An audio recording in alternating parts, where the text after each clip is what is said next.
all I am is a man. I want the world in my hands.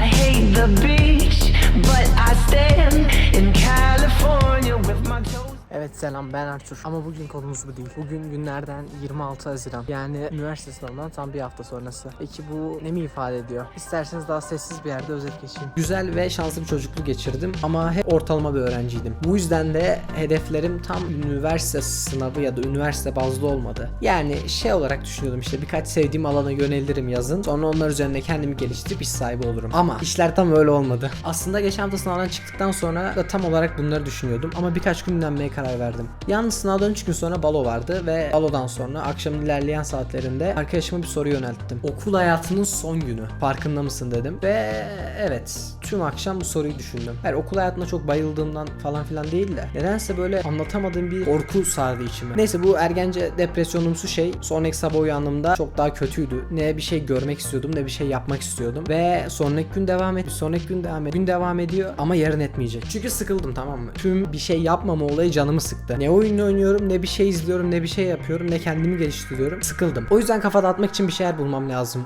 Ben de şey diye düşündüm. Türkiye'de en sevmediğim yere gidebilirim. İstanbul'a. Yalnız gezi yalnız sarmayabilir. Birilerine yazmam gerek. Alo. Alo. Alo. Hani ben depresyondayım ya. Aynen. Yaşamayan yoktur. Şey diyorum ya, bunu halletmek için İstanbul'a mı gitsek? Ne alaka? İstanbul mu? Tamamsınız yani o zaman. Aslında. Tamam, arkadaş işi hallolduğu gibi, yani bir daha konuşmam gerekebilir ama şimdi bana para lazım. Bu yüzden gidilebilecek tek adrese gidiyoruz. Selam baba. Ne haber? İyi baba, şey diyeceğim, benim sınav bitti ya.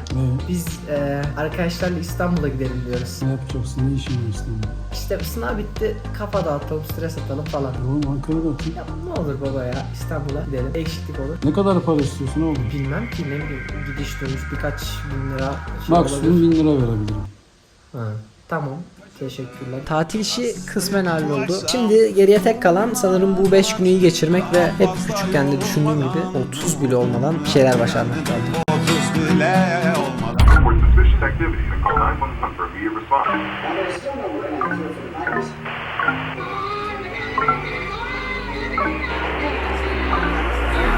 Turn off the TV, it's starting to freak me out. It's so loud, it's like my ears are bleeding.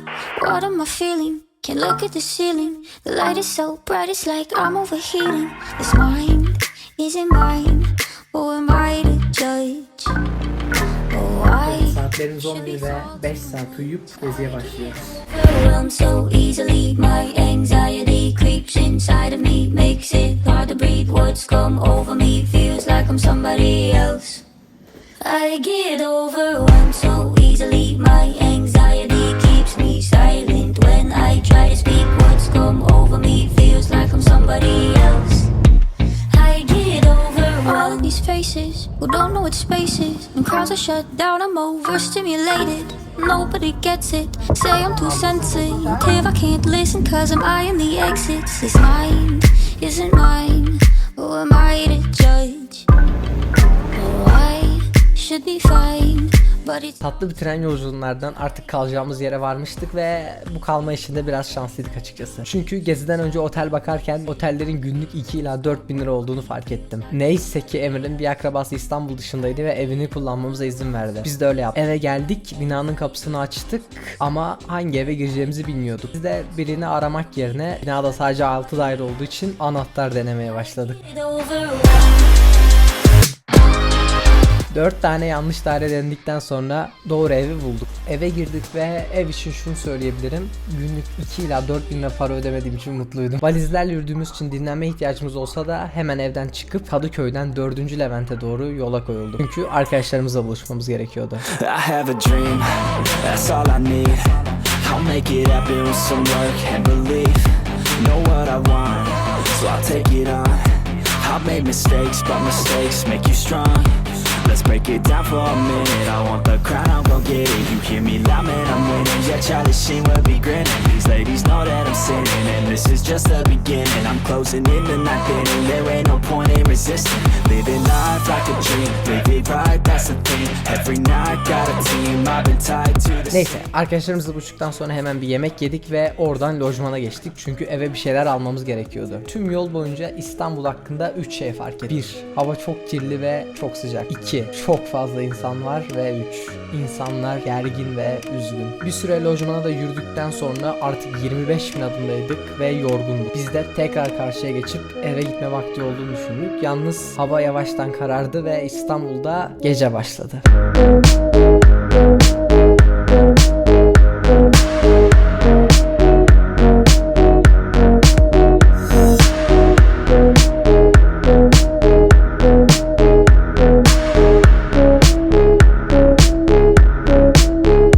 Kadıköy sabahkinden biraz daha farklıydı. Metre başına bar, iğrenç müzikler ve Bomonti vardı. Gerçekten bütün bir semt aynı birayı içiyor olamaz ya. Neyse, aşağı yukarı 30.000 adım yürüdükten sonra çok yorgunduk ve tek istediğim şey eve gidip duşa girmek. Bu sefer evi tekte bulduk, içeri girdik. Emre elini yıkamak için lavaboya gitti ve içeriden sıçtık diye bir ses geldi. Evde sular yoktu. Tüm gün sıcağın altında yürümüş 4 erkek duş almalıydı, lavaboyu kullanmalıydı ya da en azından elini yıkamalıydı. Hemen internetten soruna baktık ve suların sabah 4'te geleceğini öğrendik. Biz de hemen aşağı bir restorana lavaboyu kullanmaya gittik. Yalnız o an anladık ki sular tüm Kadıköy'de kesilmişti. Neyse, bir şekilde bir yerden su falan bulup ellerimizi yıkadık ve o şekilde yattık. Çünkü yarın bizi dolu bir gün bekliyordu. İkinci gün. Evet, devam ediyoruz. Bugün ikinci gün. Önce 1 milyoncu pazarına gideceğiz. Sonra mangal olacak sanırım. Keyifli bir güne benziyor. Kamera biraz wide yemiş gösteriyor. İğrenç bir akşamdan sonra ikinci gün. Let's go. 25 dakikadır taksi bekliyorum. Allah Allah. Ne tarafa gidiyoruz? Abi Fikirtepe pazarı oluyor ya. Bildin mi? Salı pazarı. Hah, pazar. Salı pazarı. Pazar. Rusya'dan geldik abi tatile. Nereden? Rusya'dan. Olur. Ne kadar güzel. Hoş geldiniz. Neresin abi sen? Varta. Gül. Ya. Abi benim baba Malatyalı. Anne Frankfurt. O arkadaşın adı Artur. Anne Rus. Bak baban nereli? Babam da Kastamonu'da. Kastamonu. Herkes yarı yabancı burada abi. Sen insan olsun, mühim olan o. Nereli olduğu önemli değil. Öyle abi, zaten herkesin annesi babası farklı bir yerde. Biz Erasmus, duydun mu abi? Erasmus öğrencileri olarak Rusya'da okulda birleştik. Bu arkadaşım hem anne Türk hem baba Türk, kendi Brezilyalı. Sen Ama kaç abi yaşına Türkiye- kadar durdun Almanya'da? Ben mi? Ha.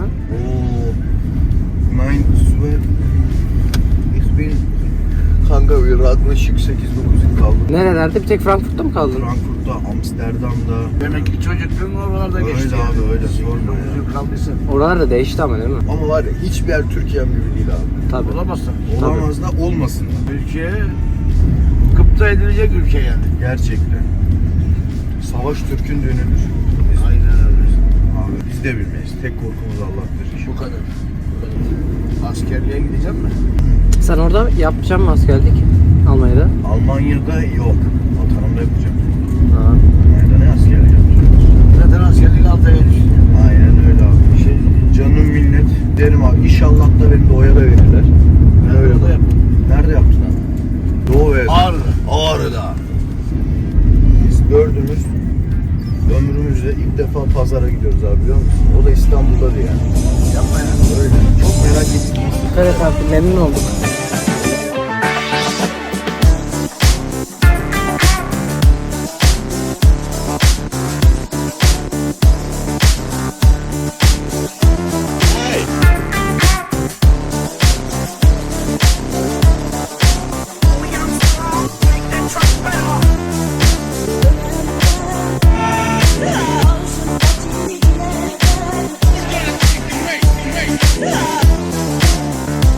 Pazar açıkçası beklediğimden çok daha güzeldi. Bir sürü farklı çeşitli alınacak şey vardı ama benim bütçem 1000 lira olduğu için kendimi tutup bir şeyler almadım ama arkadaşlarım aldı ve okey bir şeye ihtiyacım yoktu ama ihtiyacı olan arkadaşlarımın aldıkları şeyler 10 numaraydı ve bilmiyorum, bence keyifli bir aktivite. Pazardan çıktık ve bugün gene aynı yolu lojmana gitmemiz gerekiyordu çünkü bugün lojmanda mangal vardı.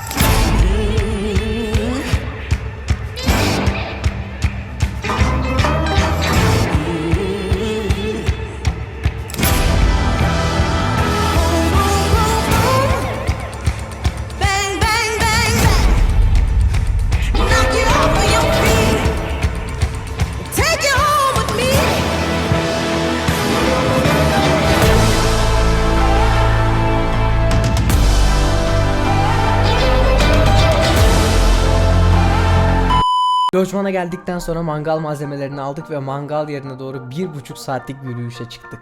Bugün dünkünden çok daha fazla yürümüştük ve sonunda mangal yerine geldik. Çok huzurlu, güzel bir yerdi. Yalnız her yer doluydu. Tüm gün yürüdükten sonra tek istediğim bir şeyler yemekti ve her yer doluydu. Uzakta bir masa gördük ve yanına gittik, kullanılabilir halde değildi. Tabii bir anda da şey düşünüyorum. Acaba bu akşam gene sular kesilecek mi, ne olacak falan filan. Neyse, gelirken Fatih mangalda yakabiliriz diye çöpün yanından çok büyük bir karton almıştı. Onu yere serdik ve o karton artık bizim oturma yerimizde. Masa olmayan ama yer olan bir yer bulduktan sonra mangalı oraya koyduk ve bir şeyler yapıp yedik işte. Ve tekrar karşıya dönüş başladı.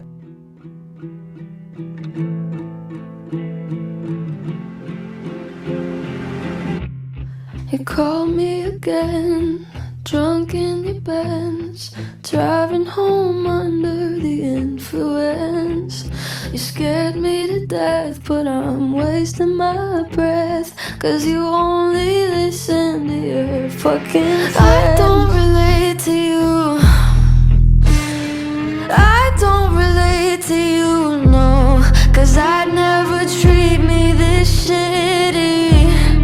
You made me hate this city, and I don't talk shit about you on the internet, never told me. Yolda bir seyyar satıcı gördük ve midye almaya karar verdik. Çünkü adam çok ucuza satıyordu. Sanki 2008 ekonomisinde gibi midye satıyordu. Midyenin yanına biraz da alkol aldıktan sonra eve geçtik. Evde aldıklarımızı yiyip içtikten sonra tekrar yatışa geçtik.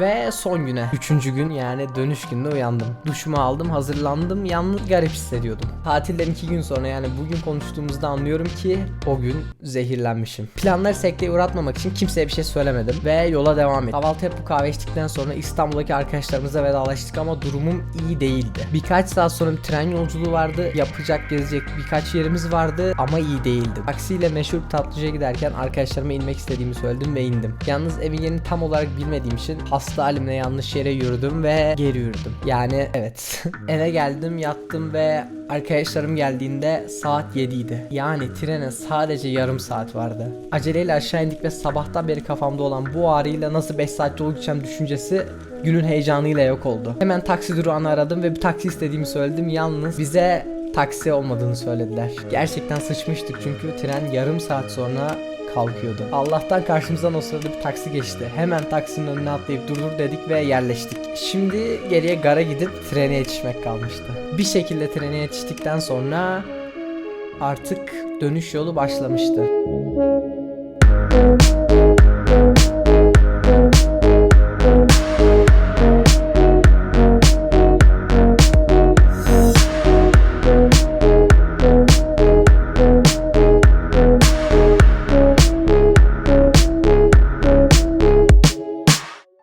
Yolunda bu işte video çekme sebeplerimi, depresyon, hayat, sınav, bu konuları düşünürken balo gecesi aklıma geldi ve neyden korktuğumu buldum. O gece eve geldim ve camdan dışarı bakmıştım ve gökyüzünde sanki 1. bölüm bitti yazmıştı. Aslında üzülecek bir şey yoktu çünkü 1. bölüm bence güzeldi ama galiba diğer bölümlerin bu kadar iyi olmamasından korkuyorum. Ama bu yolculuk bana bu düşüncemi kırdırdı. Evet, belki diğer bölümler bu kadar güzel olmayacak ya da olacak bilmiyorum ama birkaç günde gördüğüm binlerce insanın neredeyse hepsinin yüzünde aynı ifade vardı.